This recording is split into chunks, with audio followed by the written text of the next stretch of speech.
ఆచార్య దేవులకు ప్రణామములు. విజయోస్తు.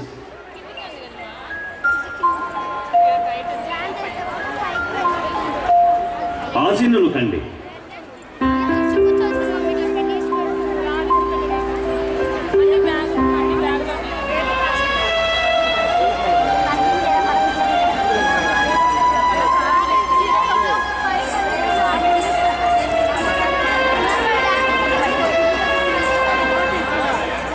మీ విచారానికి గల కారణం ఏమిటో తెలుసుకొనవచ్చునా?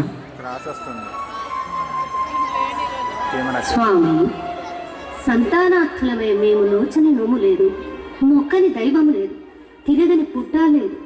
ఏదేమైనా ఫలితము మాత్రము మా ఇరువురికి అనుకూలముగా లేదు.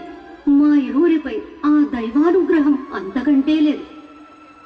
నిరాశపడకు తల్లి. మానవ ప్రయత్నముగా ప్రయత్నలోపము లేకుండా మీ దంపతులిరువురు సంతాన ప్రాప్తికై నే చెప్పిన సూచనలు నియమాదులను చిత్తశుద్ధి శ్రద్ధాభక్తులతో చెప్పినవన్నీ చెప్పినట్టు ఆచరించితి కాదనను. కానీ అనుకున్నది అనుకున్నట్టుగా అంతయు సవ్యముగా జరుగుతూ పోతే దైవమునెవరు లెక్కింతురు?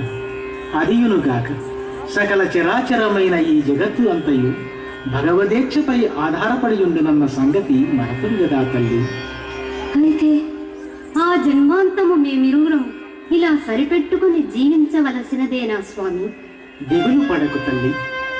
ఏ సమయానికి ఏది జరగవలెను అది జరిగి తీరవలెనన్నట్టు తరచి చూడగా చిట్ట చివరి ప్రయత్నముగా నాకొక పరిష్కార మార్గము స్ఫురించుచున్నది. ఆచరణీయమైన ఆ పరిష్కారమేమిటో సెలవియండి గురుదేవా. మునుపు త్రేతాయుగము అయోధ్యాపురాధీశులైన దశరథ మహారాజుల వారిచే నిర్వహించబడిన పుత్రకామేష్టి అను పేరు గల యాగం. యాగ ఫలితం ఎట్టిదో మనందరికీ విదితమే కదా. కాన యాగ నిర్వహణ గావించి యాగ ఫలమును దైవేచ్ఛ కొదిలేదు. చిత్తము గురుదేవా, అవశ్యం ఈ యాగ నిర్వహణకై ఏర్పాట్లను సంసిద్ధమునర్తును.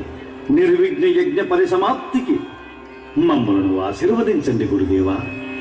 అలాగే యాగ నిర్వహణ అద్దంతం మీ ఆధ్వర్యములో జరగవలనని మా దంపతులిరువురి ఆకాంక్ష. తథాస్తు. శీఘ్రమేవ సత్సంతాన ప్రాప్తిరస్తు.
ఆశీసులతో నిర్విఘ్నముగా యజ్ఞ పరిసమాప్తం.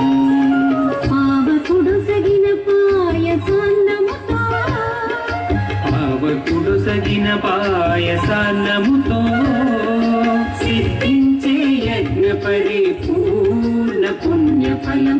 సిద్ధించే యజ్ఞ పరిపూర్ణ పుణ్యఫలం.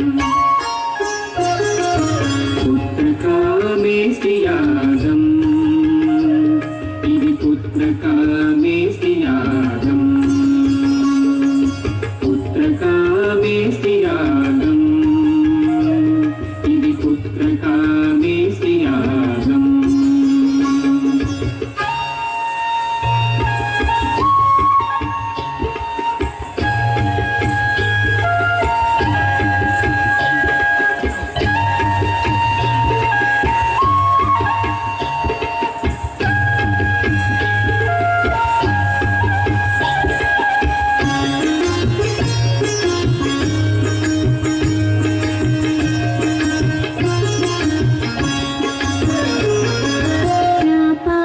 శాపానికి శాప విమోచనం, తత్ఫలితం వైశ్యకులాభివృద్ధికి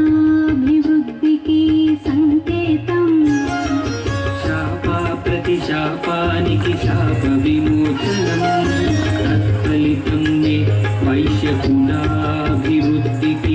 సంకేతం. అనతి కాలమున వాసగాం భజననం, అనతి కాలమున వాసవాం భజననం. తనతో పాటుగా విరూపాక్ష జననం, తనతో పాటుగా విరూపాక్ష జననం.